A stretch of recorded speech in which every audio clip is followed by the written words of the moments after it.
43, 44, 45, 46, 47, 48, 49, 50, 50 also, 51, 52, 53, 54, 55, 56, 57, 58, 59, 60, 61, 62. এই 62 ছেলেটাকে তোমরা চেনো, এগুলোর সহিস মনে রাখে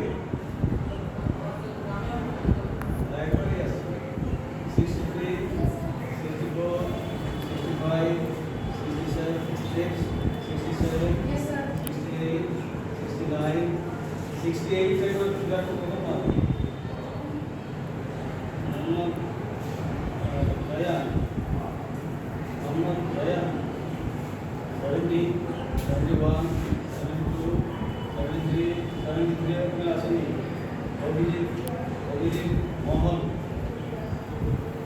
তো এখানে 74, 75, 76, 77, 78, 79, 80, 81, 82 হয়েছে 82 আছে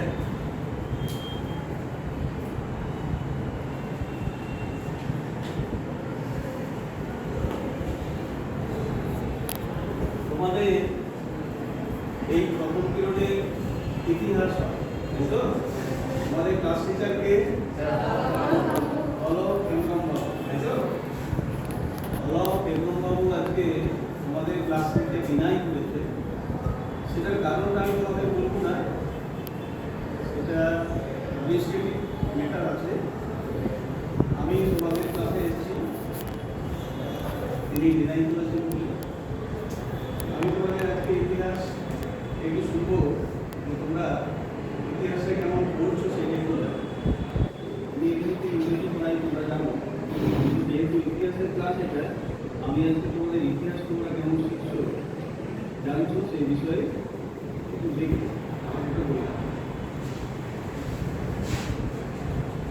কি পড়া চলছে কত কথায় চলছে বলো হ্যাঁ 104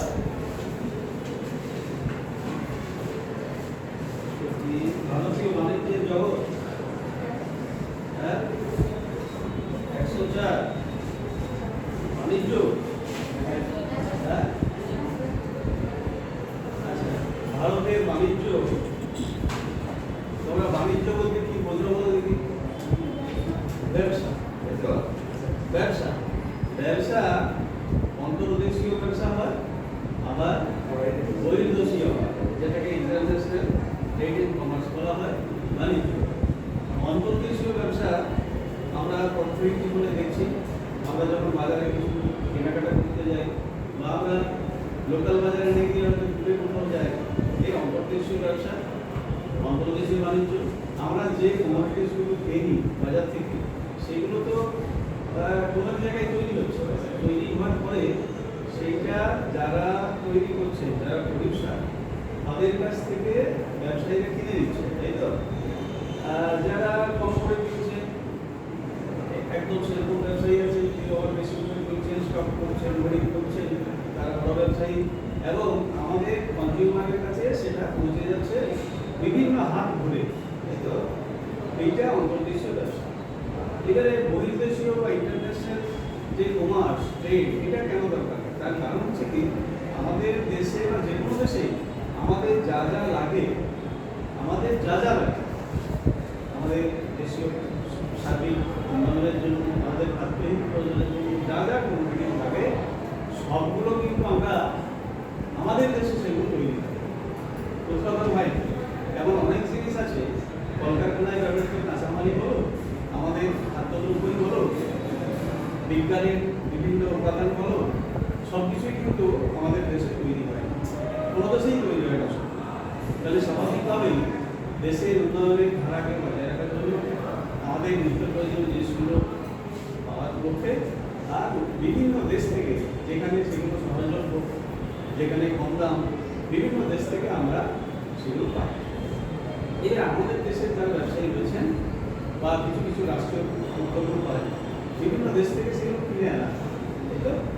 আবার অনেক জিনিস আবার অপোজিটলি আমাদের দেশে যেগুলো সাপ্লাস আছে, যেগুলো বেশি উৎপাদন হয়, আমাদের প্রয়োজনের থেকে বেশি আছে, সেগুলো আমরা বিভিন্ন দেশে কাজ করব। আমরা ব্যবসা, যেমন ধরো বলি আমাদের দেশে বর্তমানে খাদ্যদ্রব্য সাপ্লাস আছে, আমরা বিভিন্ন দেশে সেগুলো পাঠাই। যেমন আরবের যে দেশগুলো আছে সেখানে তো মরুভূমি, তো সেখানে ওদের খাদ্যদ্রব্যের সুবিধা আছে, আমরা কিন্তু পাঠাই। আমরা ফল পাঠাই, আমরা সবজি পাঠাই, আমরা মশলা পাঠাই। সেই ইতিহাসের কাল থেকে মশলা আর আমাদের বস্ত্র সারা পৃথিবীতে যেত। দেখো তোমরা জানো না হয়তো, আমাদের দেশকে এক সময় বিদেশি পর্যটকরা এসে বলেছেন তাদের লেখাতে নিবন্ধ বা তারপর লিখেছেন, সেখানে বলেছে ভারতবর্ষ ওরা হিন্দুস্তান কিন্তু হিন্দুস্তান হচ্ছে সোনেকে চিড়িয়া, সোনার পাখি। সোনেকে চিড়িয়া কেন বলা হতো না?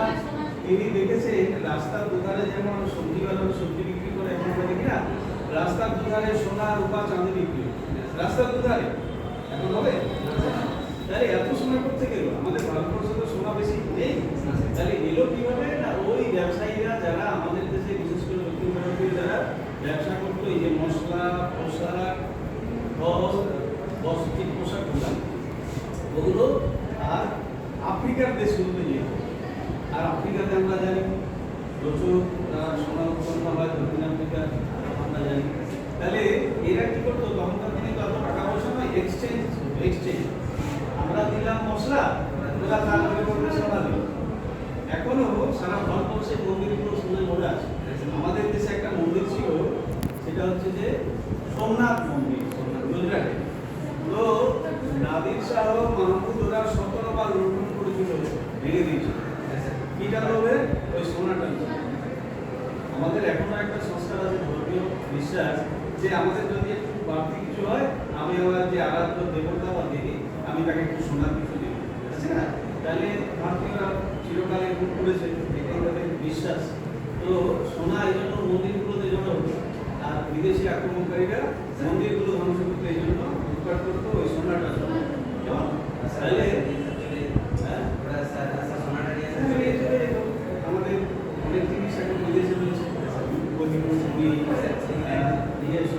যে রোম সিংহাসন, সেটা শাহজাহান বসতে, সেটা নাদির শাহ নিয়ে চলে গেছে ইংল্যান্ডে নিজে। তো বিষয় হচ্ছে যে আমরা খুব ছিলাম, এবং ব্যবসায়ীরা এই সোনা রূপা এগুলো বিভিন্ন দেশ থেকে আর এক্সচেঞ্জ হিসেবে সেগুলো পেয়েছে। হ্যাঁ, আমাদের দেশের দক্ষিণ ভারতীয় ব্যবসায়ীরা আর দক্ষিণ পূর্ব এশিয়াতে ব্যবসা করতে গেছে। ওই যে Java, Sumatra, Borneo, Indonesia, Malaysia, আমরা বলি না সিঙ্গাপুর, এই সমস্ত দেশগুলোতে আমাদের পূর্বপুরুষরা ব্যবসা করতে গেছে। এবং ব্যবসাতে আরেকটা জিনিস হয়েছে কি, আমাদের দেশের যে সংস্কৃতি ঐতিহ্য সেগুলো ওখানে ট্রান্সফার হয়েছে। ওখানকার মানুষ, এখন তোমরা জানো যে ইন্দোনেশিয়া, মালয়েশিয়ার মানুষ তারা ধর্মবিশ্বাসী মুসলিম, কিন্তু তাদের সংস্কৃতিতে তারা পারবে না। কেন? তাদের এই যে টাকা হয় না, আমাদের টাকাতে যেমন ওষুধ চিহ্ন থাকে, মহাত্মা গান্ধীর ছবি থাকে, ওখানে ওখানে কিন্তু অনেক সময় দেখা যায় যে ওই ভারতীয় যে আইডল আছে সেই আইডলদের ছবি। ওখানে আমাদের এখানে যে বিমান, সরকারি বিমান সংস্থা, তাকে এয়ার ইন্ডিয়া বলে না, ওখানে কি বলে জানিস? ওখানে বলে গরুড়া।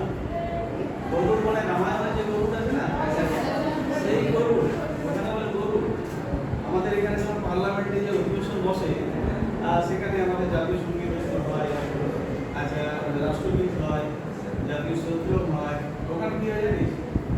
ওখানে রামকথা বেশি, অথচ তারা ধর্মবিশ্বাসী মুসলিম।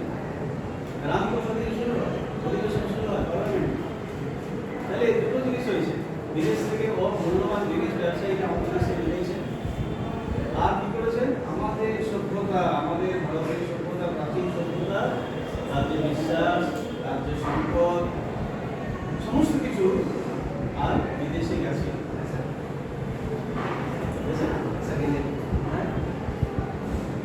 ঠিক আছে, আমার বিশেষ কাজে আজকে আমি চলে যাব।